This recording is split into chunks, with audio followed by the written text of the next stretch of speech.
प्रेम नारायण से भरे। तालियों से स्वागत कर सकते हैं।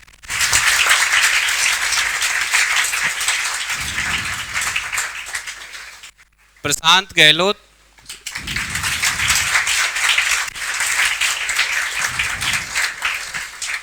हरिओम गुर्जर,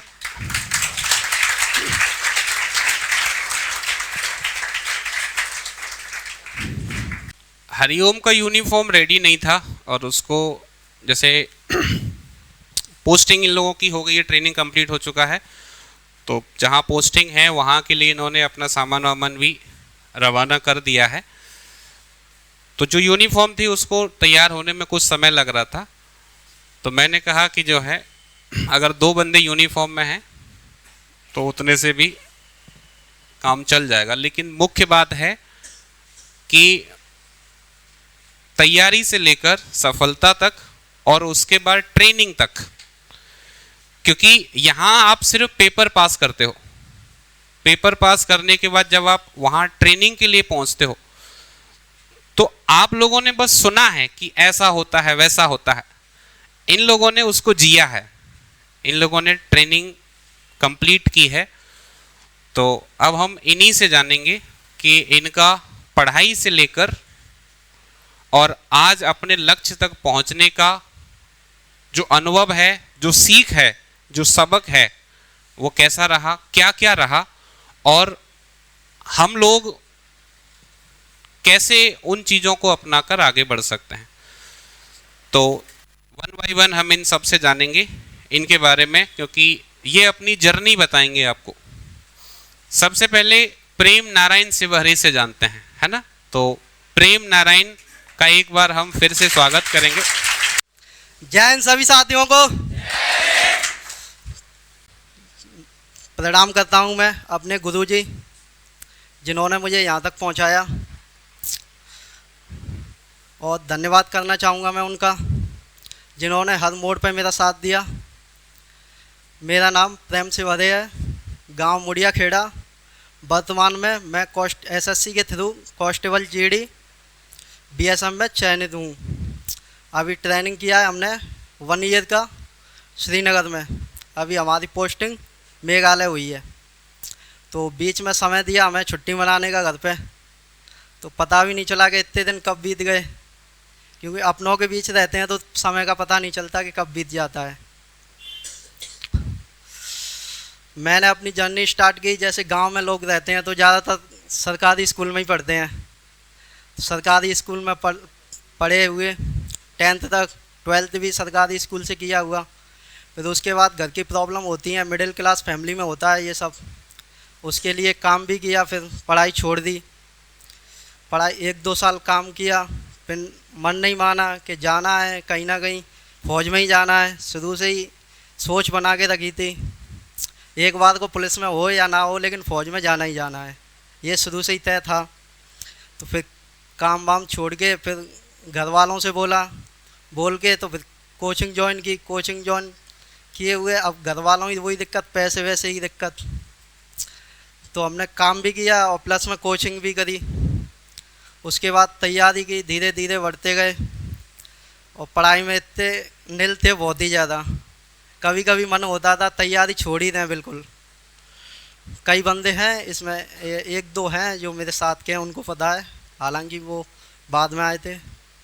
तो लेकिन हमने मेहनत नहीं छोड़ी, जो सर जैसे बताते गए वैसे मेहनत करते गए, पढ़ाई भी की। हम ज़्यादा निल थे तो मैंने बहुत ज़्यादा पढ़ाई की थी। आप बोलोगे कि अब ये पद पे पहुंच गया है तो ये ऐसे ही बोल रहा है, ऐसे ही नहीं बोल रहा। मैंने बहुत जैसे कि 18-18, 20-20 घंटे पढ़ता था मैं, क्योंकि एक जुनून आ गया था कि वर्दी पाना है तो पाना है।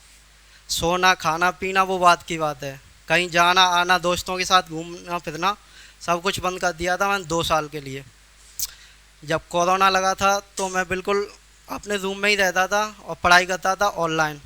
उसके बाद जैसे कोरोना हटा तो सर के यहाँ कोचिंग ज्वाइन की, पढ़ाई की फिर, और उसके बाद फॉर्म वगैरह भी भरे, तैयारी भी चलती रही, धीरे धीरे पढ़ाई की। तो उसके बाद पहला पेपर निकला मेरा एमपी पुलिस का, 2020 में निकली, कौन सी निकली थी उसमें। तो वो हुआ तो थोड़ी मन में खुशी जगी कि चलो कोई ना कोई एक तो जॉब मिल ही जाएगी। किस्मत में पता नहीं क्या था कि फ़िज़िकलों में फ़ेल हो गया, जबकि मेरा फ़िज़िकल बहुत अच्छा था। तो उसके बाद घर वालों ने भी कहा कि क्या किया तूने ये वो, लेकिन माता पिता ने कभी कुछ नहीं कहा कि चलो ठीक है हो गया जो हो गया। उसके बाद बोला कि तैयारी कर, फिर कुछ नहीं, जितना टूटने थे टूट गए। फिर उसके बाद फिर से जुड़े, फिर से मेहनत की तो उसके बाद एसएससी जीडी निकाला, एसएससी सीपीओ का प्री निकाला, और उसके बाद एमपी पुलिस का फिर से निकाला। अभी मेरा फिजिकल है एमपी पुलिस का 19 नवंबर का, लेकिन मुझे चाहिए नहीं वो, ये मिल गई। इस जो अपना सपना था यही था, वो मिल गया, बहुत अच्छा है।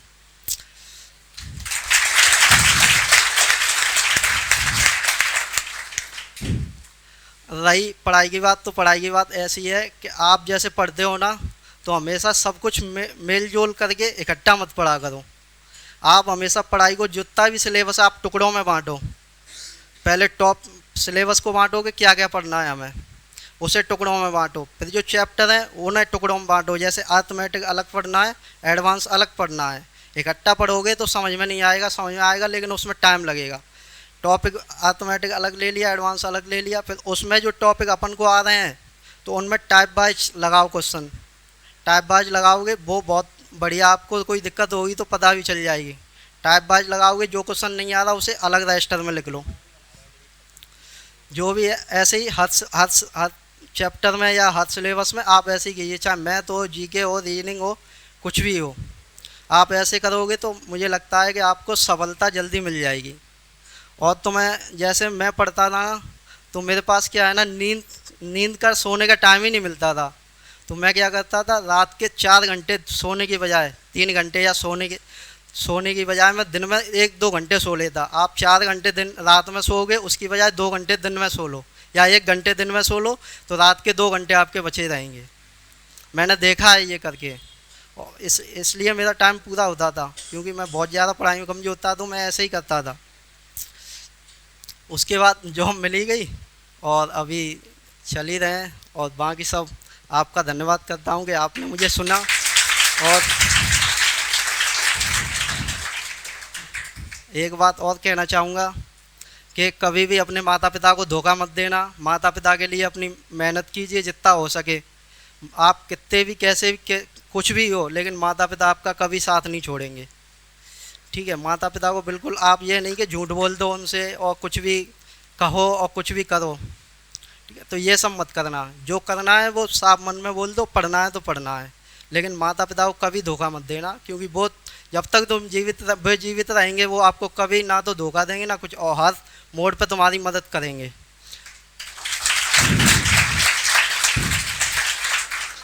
और जितना हो सके आप थोड़ा जैसे किसी की मदद करना सीखिए।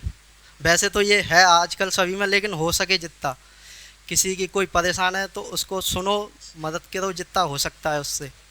जैसे घड़ी रहती है, एक उदाहरण देना चाहूँगा, घड़ी रहती है तो घड़ी नहीं लाते हैं अपन, टूट जाती है, फूट जाती है तो फेंक देते हैं, लेकिन उसमें जो समय बताता है, घड़ी समय बताती है ना, उसकी कीमत होती है। तो समय की कीमत होती है, उसी प्रकार इंसान होता है।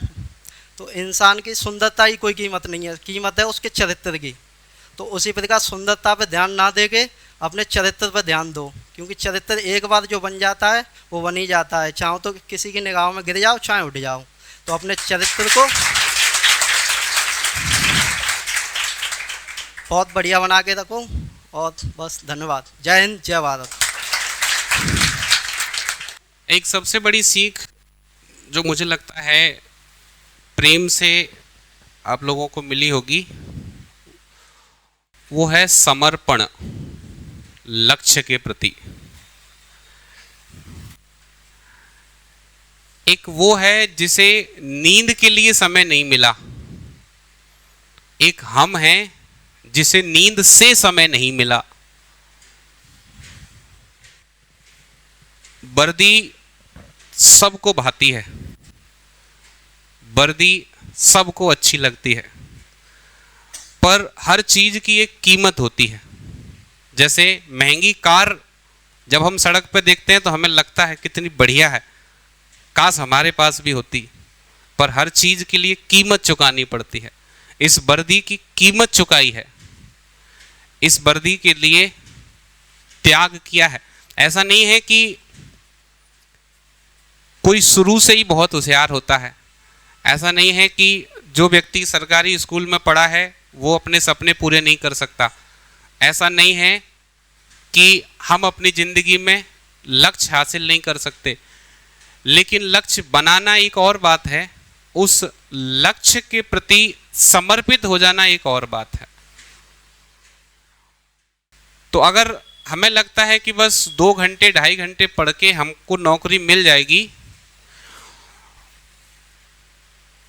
तो मुझे लगता है कि हम खुली आंखों से सपना देख रहे हैं। हमें जी जान लगानी पड़ेगी और एक बार, बस एक बार, जब तक सफल नहीं है तब तक सबको सुनना है, सबकी सुनना है। जब आप सफल हो जाते हो तो जो आपको सुना रहे हैं ना, वो आपको सुनेंगे। और मुझे लगता है किसी भी छात्र के जीवन में ये सबसे बड़ा अवसर होता है कि जहां उसने शिक्षा हासिल की है उसे वहां मंच दिया जाए अपने जीवन को साझा करने का। इससे बड़ा क्या हो सकता है कि आपने जहां शिक्षा हासिल की वहां आज लोग आपको सुन रहे हैं और आपके पास एक मौका है। ये मौका कई लोगों को पूरे जिंदगी कभी नहीं मिलता। इसलिए मेरा उद्देश्य इन लोगों को यहां यूनिफॉर्म में बुलाने का मतलब सिर्फ इतना ही है कि जो लोग सो रहे हैं उनको जगाया जाए, उनके अंदर वो जिद पैदा की जाए कि नहीं, अगर ये कर सकते हैं तो मैं भी कर सकता हूं, और कर सकता हूं नहीं, करूंगा, करूंगी हर हालत में। तब जाकर कुछ प्राप्त होता है। दूसरे छात्र से हम जानते हैं प्रशांत गहलोत, है ना। तो मुझे अक्सर कई बार ये सुनने को मिला कि जो है सर, इतने छात्र सिलेक्ट हो गए, आपने अपने परिवार से किसी को सिलेक्ट नहीं कराया। तो मैंने कहा ये कोई एटीएम कार्ड नहीं है जो किसी को पासवर्ड बता दो वो पैसे निकाल लेगा। ये मेहनत है, चाहे घर का हो चाहे बाहर का हो। अच्छा, मैंने कभी इस तरीके से नहीं पढ़ा है कि ये मेरे घर का है, ये मेरे बाहर का है। इवन घर वाले को भी लगता है कि मैं घर का नहीं हूं, मैं तो बाहर का हूं। क्योंकि मेहनत पर अपना पराया नहीं होता है। जो मेहनत करता है वो पाता है। सचिन का बेटा सचिन नहीं बन पाया, अमिताभ का बेटा अमिताभ नहीं बन पाया, क्योंकि जो उतना समर्पण देता है जितनी आवश्यकता है वही पाता है। आखिरकार प्रशांत ने मेहनत की और कम से कम आज इस बात की खुशी है कि कोई बंदा तो है जो परिवार का होने के बाद सफल है। हालांकि इसने भी बहुत सुना है। तो आज हम प्रशांत को सुनेंगे। अक्सर मैं इसे सुनाया करता हूं, तो आज हम इसको सुनेंगे, है ना। जय हिंद सभी भाइयों को। सबसे पहले मैं सत्येंद्र भैया, अंकित सर और उमेश सर का धन्यवाद देना चाहूँगा, जिन्होंने मेरे ऊपर इतनी मेहनत की और मुझे आज इस काबिल बनाया कि मैं आपके सामने खड़ा हूँ। मेरी कहानी प्रेम भैया की तरह इतनी कठिन नहीं है। जो इन्होंने बताया कि सरकारी स्कूल से पढ़े और कमज़ोर थे, मैं शायद ठीक ही था शुरू से। तो इतनी कठिनाइयाँ नहीं आई, लेकिन सत्येंद्र भैया की गाइडेंस में जो उन्होंने बताया वो किया।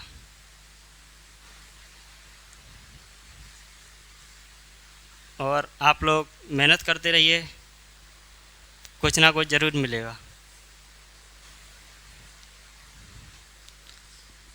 प्रेम भैया ने बताया कि जैसे उन्होंने सिलेक्शन से पहले कितनी कठिनाइयों भरा जीवन जिया है, मैं आपको मतलब हम तीनों एक ही टेबल से पढ़े हुए हैं और लास्ट में कसम परेड पर हम एक ही साथ थे। यह एक अलग गौरव का विषय था हमारे लिए कि अपने घरों से इतने दूर एक साथ ट्रेनिंग की, एक साथ रहे। हाँ। अब आगे चल के ड्यूटी भी एक साथ ही करेंगे, ऐसा लगता है। एक ही साथ पोस्टिंग है हमारी। जैन भाई।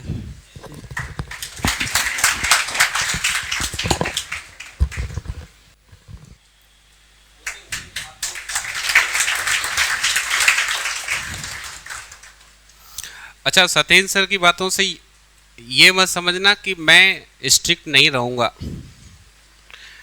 क्योंकि अगर पिटाई नहीं हुई होती तो आज ये वर्दी में नहीं होते। अगर पिटाई नहीं हुई होती तो ये वहाँ ट्रेनिंग में इतने शार्प नहीं होते। धनुष देखा है? धनुष, धनुष में जो रस्सी बांधी जाती है उस रस्सी की तरह होता है टीचर। अगर आप उस रस्सी को लूज छोड़ते हो, धनुष चला सकते हो? कितनी दूर जाएगा आपका बाण?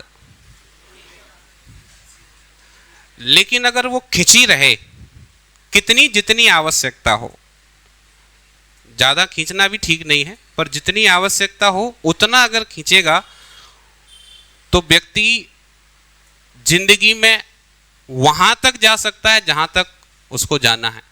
माता पिता और टीचर की भूमिका जीवन में धनुष के उस डोरी की तरह है। हालांकि खींचने वाले लोग पसंद नहीं होते हैं, उनसे हम दूरी बना के रहते हैं, पर ये वो हैं जो हमें दूर तक ले जाने में मदद करते हैं, इसलिए इसकी आवश्यकता है। प्रशांत ने जो अभी बताया उसमें कुल मिलाकर बात यह है कि हम जिस टेबल पर बैठ रहे हैं, अब एक टेबल पर ये थे जो सब सिलेक्ट हैं, इनके साथ आशीष और सुधांशु भी सिलेक्ट हैं, कई और भी स्टूडेंट सिलेक्ट हैं। एक ऐसी भी टेबल हैं जिन पे कोई सिलेक्ट नहीं है। इसका मतलब टेबल से ज़्यादा जरूरी है हम किन के साथ बैठ रहे हैं, बैठने वालों की बातचीत क्या है, कौन सी पिक्चर अगली लग रही है वो बात है, या अगले चैप्टर का टेस्ट कौन सा है वो बात है। Association matters a lot. सब कुछ फर्क संग से पड़ता है। कहा जाता है कदली सीप भुजंग मुख, स्वाति एक गुण तीन, जैसी संगत बैठिए वैसो ही फल दीन। संगति सब कुछ बदल सकती है। 6 महीने एक शराबी के साथ रहना शुरू कर दो, 7वें महीने आप हो जाओगे। और 6 महीने पढ़ने वाले के साथ शुरू कर दो, शुरू में मन नहीं लगेगा, पर 7वें महीने पढ़ने वाले आप हो जाओगे। ये फर्क होता है संग का। संग का रंग तो चढ़ता है,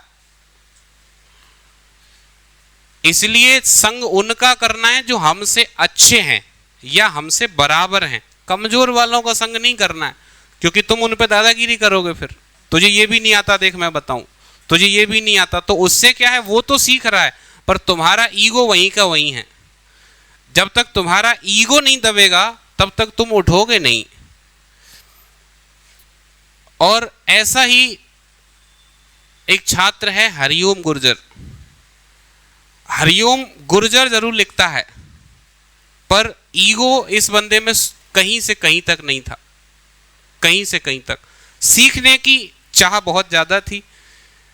इसके साथ वाले कुछ समय तक इसके साथ रहे, फिर साथ नहीं रहे, क्योंकि जिसको मजा करना है वो मेहनती बंदे के साथ रुकेगा नहीं। थोड़ी बहुत देर रुकेगा, फिर निकल लेगा इधर उधर। उसको ऐसा ही देखो, ये यहां सिद्धांत लागू होता है। आप देखना क्लास में अपने आप ही ऐसा होता है कि होशियार होशियार को ढूंढ लेता है, मध्यम मध्यम को, और जिंदाबाद लोग जिंदाबाद को।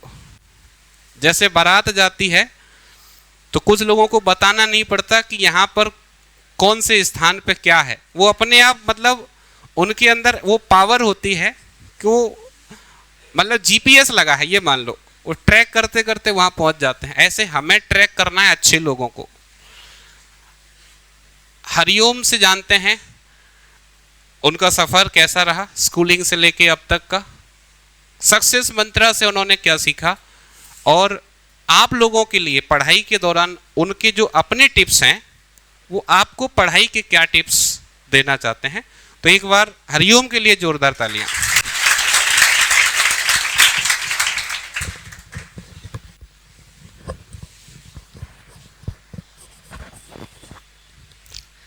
जैन सभी भाइयों को। तो जैसा कि सर ने बताया कि मैं एक गुर्जर परिवार से बिलोंग करता हूँ, तो मेरे यहाँ उतनी पढ़ाई मायने नहीं रखती थी जितनी कि और अन्य समाजों में या अन्य शहरों में रहती है। लेकिन जब मैं विद्यालय में पढ़ता था, एक्सीलेंस स्कूल में पढ़ा हूँ मैं 12वीं तक, तो वहाँ उतनी शिक्षा थी नहीं कि इतने इस काबिल बन पाऊँ कि एक अच्छी नौकरी ले सकूं। तो वहाँ के बाद जब मैं इस कोचिंग पे आया तो मुझे नहीं पता था कि यह कोचिंग कैसी है, यहाँ पढ़ाने वाले शिक्षक कैसे हैं। लेकिन जब मैं आया, मैंने यहाँ पढ़ना शुरू किया, तो मुझे समझ आया कि इस कोचिंग में पढ़ाई होती है अच्छी। जैसे कि सर मुझे गाइडेंस देते रहे कि तुम ये पढ़ो, और टॉपिक बताते गए कि तुम इसमें कमज़ोर हो, इसको अच्छे से पढ़ो। तो वैसा ही किया और नतीजा आपके सामने है।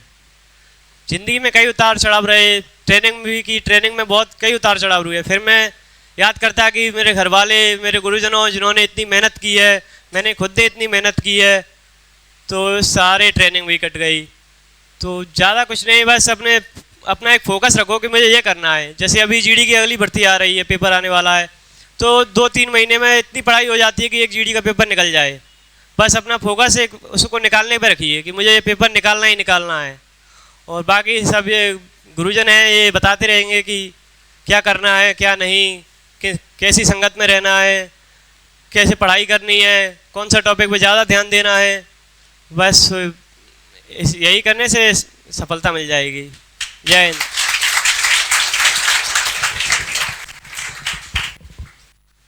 आखिरी बात कहकर मैं अपनी बात पूरी करूंगा।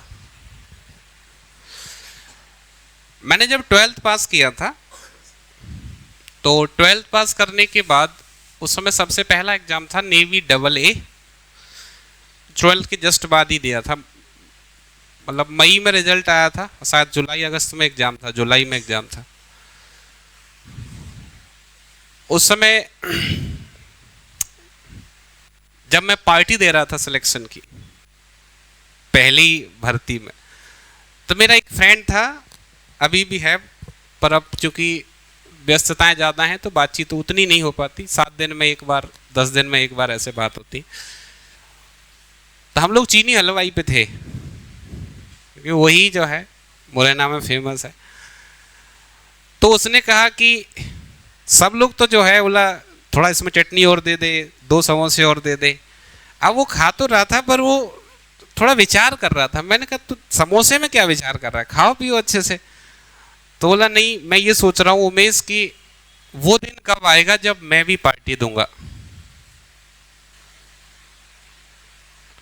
मुझे अपनी जिंदगी में वो दिन लाना है कि जब मैं भी इसी तरीके से पार्टी दूं।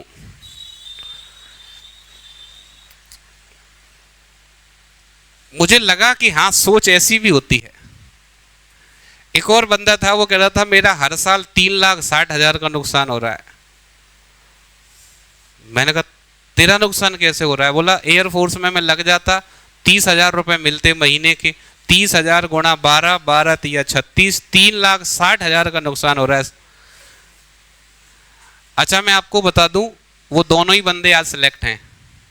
उसकी अगली भर्ती में देवेश भदौरिया नाम है उस बंदे का, वो सिलेक्ट हो गया, नेवी SSR में सर्विस कर रहा है, लगभग 8 से 9 साल हो गए उसको, और उसने भी पार्टी दी थी और फिर कहा था आज मुझे अच्छा लग रहा है। और दूसरा बंदा भानु सिकरवार नाम है उसका, एयरफोर्स वाई ग्रुप में, वो भी सर्विस कर रहा है। अब वो जब भी आता है कहता है अब मेरा कोई नुकसान नहीं हो रहा है। तो ये बातें सिर्फ बातें नहीं हैं, एक विचार जिंदगी बदल सकता है। बस वो विचार लाने की जरूरत है कि वो दिन कब आएगा जब मैं भी मिठाई बांटूंगा, वो दिन कब आएगा जब मैं भी पार्टी दूंगा, और वो दिन कब आएगा जब मैं अपने नुकसान को बचाऊंगा। और उस दिन को मैं लाने के लिए जितना होगा वो पूरी कोशिश करूंगा, क्योंकि भविष्य मैंने नहीं देखा पर वर्तमान मेरे नियंत्रण में है। मैं वर्तमान को तो संवार सकता हूं, और जिसने वर्तमान संवार लिया उसका भविष्य अपने आप ही संवर जाता है। ठीक है, तो अब सत्येंद्र सर को देते हैं वापस से माइक, है ना।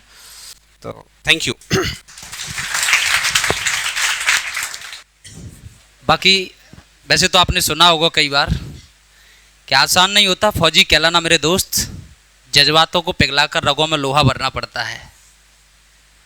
बेटा इनसे ट्रेनिंग पीरियड में मेरी जब बात होती थी ना, तो ये लोग कई बार थोड़े निराशा भरे शब्द भी कहते थे, बोला सर बड़ा मुश्किल लगता है। क्योंकि बेटा मुझे कई बार इन्होंने फ़ोटो शेयर किए, इनको जो है पानी के गड्ढे होते थे, मतलब गड्ढे के बीच में से इनको जो है ऐसे इन कोनियों के बल निकालना है ना, तार के नीचे से निकालना है, दीवार पर चढ़ाना है इनको, और एक बार में दो बार में दीवार पर चढ़कर आपको उधर कूदना है। इस बीच में कई लोग जो है दुर्घटना के शिकार हुए। मेरे ख्याल से 15 से 16 लोग आपके सेंटर से बाहर गए इसी वजह से, ना कोई दुर्घटना या ऐसे कई बार ऐसा होता है। उसके बाद मतलब बड़ा कठिन सेशन रहा, सोने की परेशानी, और सबसे बड़ी आज के समय जो लोगों के लिए सबसे बड़ी कुर्बानी होती है वो मोबाइल की परेशानी।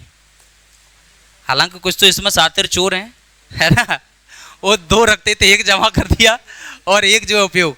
हालांकि सबसे बड़ी कुर्बानी कि हमें कब समय मिलेगा, कब चलाना है, और आज के लोग बस उसी कुर्बानी को नहीं करना चाह रहे। आप देखिएगा जरा, लेकिन आपको ये सीखना चाहिए अभी से। हमें ये पता होना चाहिए मुझे मोबाइल कब लेना है, कितने समय लेना है, उसके बाद रख देना है, जमा कर देना है। और ये हैबिट अगर बन जाएगी ना, तो बेटा ये आपको कहीं से कहीं तक भटकने नहीं देगी फिर।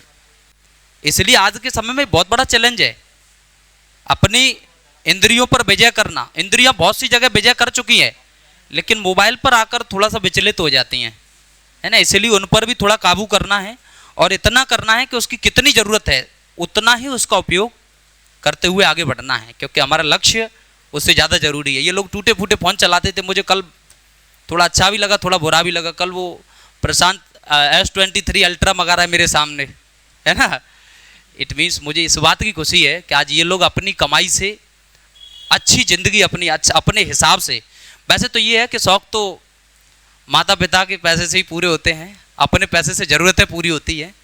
तो ये लोग किफ़ायत करना भी, अब इनको खर्च करने में भी लगता होगा कि यार कितनी मेहनत का पैसा, इसे कैसे खर्च करना है। तो बाकी सारी चीज़ें समझ में आ जाती जिम्मेदारियों के साथ। लेकिन अभी समय इनका, अपनी सफलता को ये एंजॉय करें, और इन्होंने जो वास्तव में उसके लिए मेहनत करके जैसे हासिल किया है वो लोगों के सामने जरूर आए। और इनको एक बात मैं यहाँ से इनको ये सिखाऊंगा कि फौज की वर्दी में होना, अगर किसी को घमंड लगता है तो लगे, लेकिन मुझे पता है कि इस वर्दी की अहमियत मेरे लिए क्या है। मैं इसके लिए जी जान न्यौछावर कर सकता हूँ, मैं इसके लिए सर्वस्व न्यौछावर कर सकता हूँ। तो अगर इनको ये बात पता है तो मेरे ख्याल से कोई क्या सोचता है इस बात से हमें कोई फर्क नहीं पड़ना चाहिए।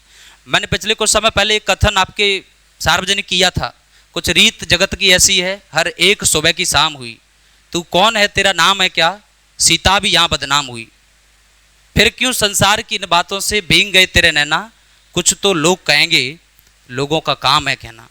जो बन नहीं पाए ना, वो कुछ ऐसा तो कह ही देंगे, बोला देखो वर्दी मिल गई है तो वर्दी, ये मिली नहीं है, ये मैंने अपने जज्बातों में लोहा भर के मैंने इसे हासिल किया है। अगर किसी को ऐसा लगता है तो उसे लगे, लेकिन मैं उसके अंदर ये जलन पैदा करता रहूँगा। मेरा मानना है जिंदगी में अगर कोई इस वजह से जल रहा है तो वो और जले, उसमें आग लगे, है ना। लेकिन मुझे जिन उसूलों के लिए मैंने जो काम किया है, मैंने जिसके लिए अगर मुझे वो हासिल हुआ है तो मुझे उसी में कोई ऐतराज नहीं होना चाहिए। अभी स्वागत सम्मान समारोह हम शुरू करने जा रहे हैं इनका। बाकी अब ये लोग मेघालय के लिए रवाना होंगे, जिसे मेघों का घर कहते हैं, मेघालय। मतलब बड़ा सुंदर, सुना है मैंने, देखा तो नहीं अभी। ये लोग पहुंचेंगे तो ये लोग कह रहे थे, बोलो सर आना घूमने, मौका मिल जाता है मुझे कई बार ऐसा। हमारे कुछ लोग जो है उधर बॉर्डर पे होते हैं तो वो कहते हैं सर आ जाओ। कुछ लोग जो है अभी हम लोग वैष्णो देवी यात्रा के लिए जा रहे हैं, तो वहाँ पर जो है हमारे कई फौजी बीच में तैनात है, तो वो कह रहे हैं सर आ जाओ, हम लोग यहीं मिलेंगे।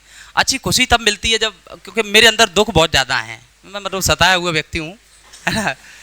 क्यों? क्योंकि बेटा मेरा जो जुनून था, मेरा जो लक्ष्य था, वो मुझे नहीं मिला।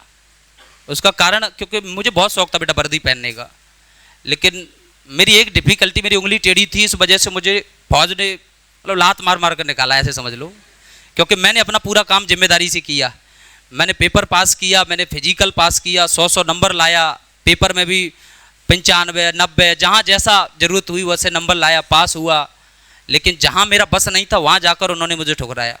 रेलवे में भी हुआ, कई बार ऐसा हुआ मेरे साथ। लेकिन मुझे आज इस बात की खुशी है कि भगवान ने मेरे साथ, क्योंकि उस समय मुझे बड़ा दुख होता था। अच्छा, उस समय की मुझे बात याद आती है कि उस समय मैं बहुत टूट चुका था, लेकिन मुझे सर सहारा देते थे, बोला कुछ नहीं, तुम्हारी कुंडली में वैसे ही लिखा है नेता वेता बनोगे कुछ, है ना।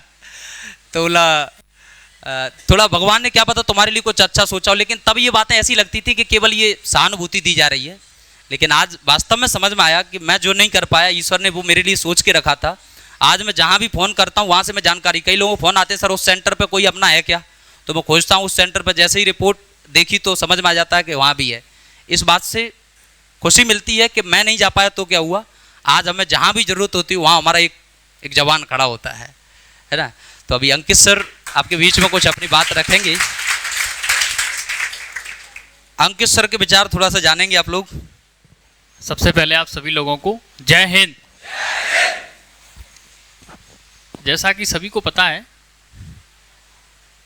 सर ने बताया, उमेश सर ने बताया, और इन तीनों ने भी अपने विचार रखे कि कितने मेहनती हैं। मेहनत का अंदाज़ा लग गया ना कि एक नौकरी लेने में कितनी मेहनत लगती है। यानी कि ये आसान काम नहीं है। यानी पढ़ना तो आसान है, लेकिन नौकरी लेना इतना आसान नहीं है। क्योंकि उस कॉम्पिटिटिव में एसएससी की जीडी की जो भर्ती है, एसएससी का कोई भी एग्ज़ाम हो, जीडी नहीं, कोई भी एमटीएस हो, सीजीएल हो, सीएचएसएल हो, कोई सा भी एग्ज़ाम हो, उसमें आपने देखा होगा कोई एग्ज़ाम देना छोड़ता नहीं है। बहुत कम एस्पिरेंट्स ऐसे होते हैं जो अपने एग्ज़ाम को छोड़ते हैं, नहीं छोड़ता कोई भी। जो बच्चा डेडिकेटेड है अपने करियर को लेकर, वो कभी नहीं छोड़ता, चाहे भले कुछ भी हो। तो इसीलिए जो है हमें अपने समय को समझना चाहिए और अच्छे से मेहनत करनी चाहिए। तो जैसा प्रेम जो बता रहा था ना कि मैं 18 घंटे पढ़ता हूँ, 2 घंटे दिन में सो लो और नाइट का कोटा पूरा, तो ऐसा ही होना चाहिए। इसीलिए मैं 2-4 लाइन कहूँगा, बस ज़्यादा नहीं। लगाकर आग दौलत में हमने ये शौक पाले हैं, अगर कोई पूछे तो कह देना कि हम सक्सेस मंत्र एकेडमी वाले हैं। जय हिंद।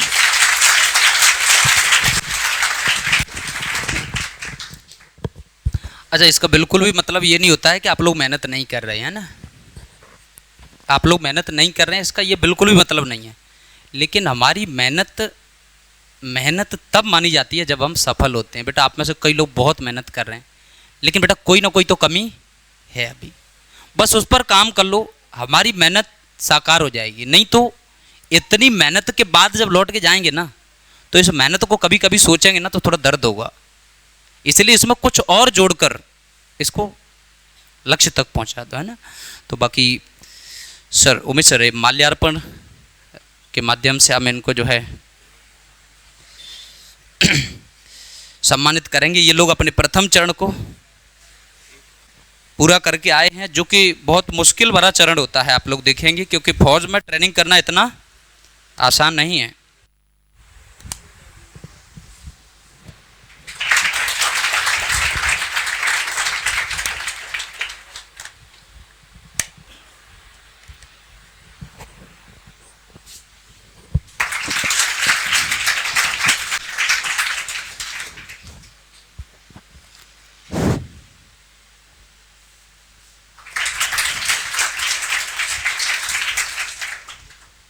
सर अब आ जाओ, एक ही है सर।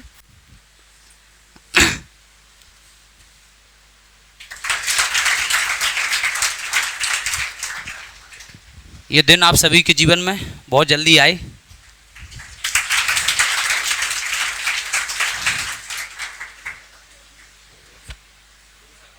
जी सर।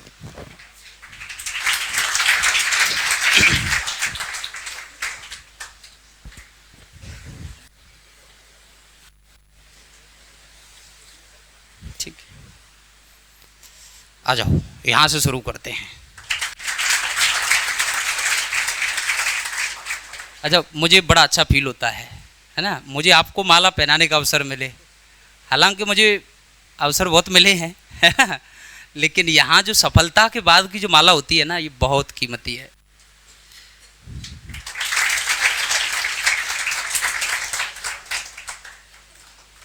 अच्छा, अब जो दुख दर्द रहे हो उनको भूल जाना है ना, आगे के बाद आप जो है अपना जीवन अपनी जिम्मेदारी से बिताना है ना। हाँ।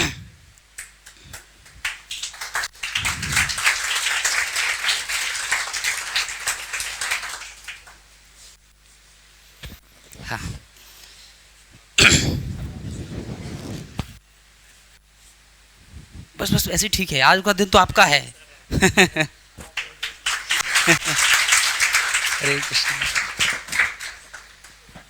हरी इच्छा, हरे कृष्ण।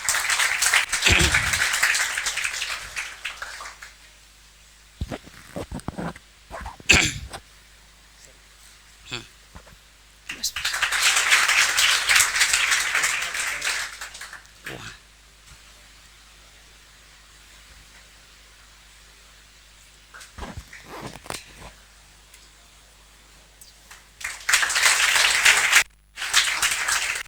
और रखिए, उधर रखिए।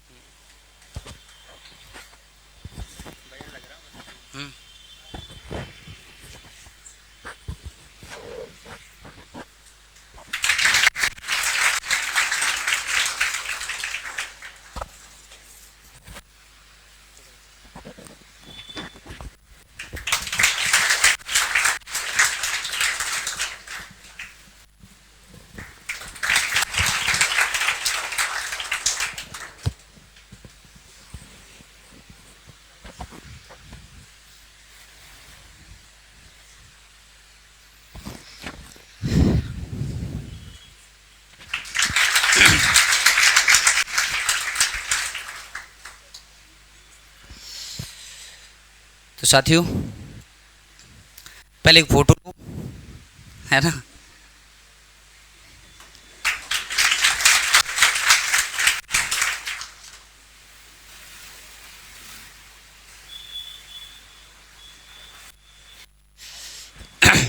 तो मैं सैल्यूट करना मुझे आता नहीं है, लेकिन ये लोग जो है कसम परेड करके आए हैं, तो इन्होंने कसम ली है कुछ, है ना प्रशांत? उसमें तो कुछ शब्द याद हैं क्या? पूरा याद है? बहुत अच्छे, बहुत अच्छे। थोड़ा सुनाओ, उसमें क्या क्या मतलब क्या कहलवाते हैं वो, मतलब पता तो होना चाहिए ना मुझे।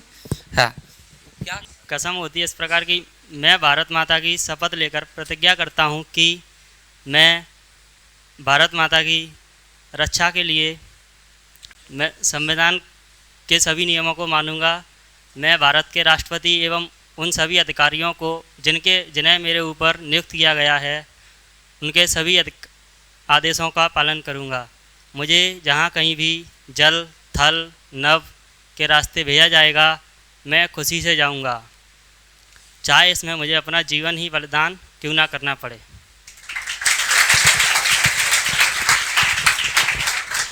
मतलब ये लोग इस बात की कसम लेकर आए, यानी जल, थल और नभ कहीं भी हमें भेजा जाए ना, हम अपनी सेवा उस माध्यम से देंगे, और चाहे इसके लिए हमें अपनी जान की बाजी लगानी पड़े। इसका मतलब इन्होंने ये शब्द जो कहा होगा ना, उस समय इनकी आत्मा की आवाज़ क्या रही होगी, तो कितना आसान नहीं है। बोला जान की बाजी लगा, कह तो बहुत लोग देते हैं, बोला जान की बाजी लगा देंगे, लेकिन वहाँ पर जब आप ये शपथ ले रहे हैं ना, उस समय एक फौजी ठान लेता है, क्योंकि जब बॉर्डर पर कान के बगल से बंदूक की गोली निकलती है ना, तो तब परिवार के सदस्य याद आते हैं कि उनका क्या होगा, लेकिन उसके बावजूद भी वो शपथ याद आती है कि उस दिन क्या था। वो मर मिटने के लिए और देश और धर्म की रक्षा के लिए वो सब कुछ, क्योंकि इनका एक सैनिक धर्म, जो जाति, बाकी जाति और धर्म से बढ़कर राष्ट्र के लिए जो धर्म है उसको निभाते हैं। इसलिए मैं कहता हूं कि अच्छा, ऐसा कौन सा नेता ऐसी शपथ ले रहा है, बोला मैं मर मिटने के लिए तैयार हूं, मैं तुम्हारे लिए जान की बाजी लगा दूंगा, ऐसा है कोई? इसलिए मैं कहा ना, मुझे सल्यूट करना नहीं आता, लेकिन मन करता है कि फौज के लिए जो कुछ हम कर सकते हैं वो सब करें। इसलिए फौज के लिए हमारा जीवन हर एक दिन, हमें जहाँ भी मौका मिलता है हम बिल्कुल उसको सम्मान देने, बिल्कुल झिझक ना करें। क्योंकि उस दिन जो मुझे ये लोग बता के नहीं आए, क्योंकि मुझे पता था ये लोग 14 तारीख को आ रहे हैं, लेकिन इनको 12 को बता के इन्होंने 14 तारीख को इसलिए बताया क्योंकि इनका जो 12 तारीख को था कसम परेड ना, POP 11 को, तो इनको 11 को शाम को रिलीज या फिर 12 को। तो उसके बाद मेरे पास उस दिन 14 को शाम को फ़ोन आ रहा है कि सॉरी 12 को कि हम लोग आ रहे हैं। नहीं तो मेरी तैयारियों का स्तर थोड़ा अलग तरीके का होता, क्योंकि मैंने इनको पहले ही बताया था कि आप लोग निकलो, लेकिन इनका भी टिकट विकेट कैंसिल। पहले उन्होंने वंदे भारत, किसी ने फ्लाइट का टिकट कर रखा है, लेकिन वहाँ पर थोड़ा अनिश्चितता बहुत ज़्यादा रहती है। उन्होंने मना कर दिया, बोला अब नहीं भेजेंगे आपको, तो उन्होंने टिकट विकेट कैंसिल कर लिए अपने सारे, और उसके बाद कह दिया, बोला आप लोग अपना सामान वामान पैक करके जो है निकल जाओ। तो अनिश्चितताएँ रही। नहीं तो मुझे वास्तव में फौजी होना एक गर्व की बात है, देश सेवा का अवसर मिलना अपने आप में गर्व की बात है। हालांकि वो किसी भी क्षेत्र से कहीं से भी मिले, लेकिन देश सेवा में हमें बिल्कुल भी पीछे नहीं हटना चाहिए। ओके, धन्यवाद। तो आपके लिए मिठाई का इंतजाम है, तो आप लोग अपना जो मिठाई है उसको लेते हुए, और बाकी जहाँ जिसका क्लास है वहाँ पर अपन क्लास को कंटिन्यू करेंगे। एक साथ इन सभी के लिए जोरदार तालियां। भारत माता की, भारत माता की, इंकलाब, इंकलाब।